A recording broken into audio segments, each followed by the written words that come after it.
అక్కడ 7 ప్రధాన దూతలను నియమించారట. ఒక్కొక్క దేవదూత ఒక్కొక్క ప్రత్యేక శక్తితో పనిచేస్తుందట. ఈ 7 ప్రధాన దూతలకు సహాయం చేయడానికి, సహాయకులుగా ఉండడానికి ఒక్కొక్క దేవదూతకి, వింటున్నారా, 7 ఆత్మలు గల దేవుడు ఎంతమందిని పంపించాడంట? 7 దూతలను ముందు నియమించాడు. ఒక్కొక్క దేవదూతకి ఎంతమంది అంట? కొన్ని కోట్ల మంది సహాయకులు.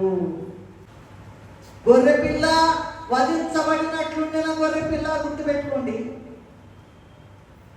7 కొమ్ములు 7 కన్నులు గుర్తుపెట్టుకోండి. ఆ 7 కన్నులు భూమి అంతటికి కూడా పంపబడిన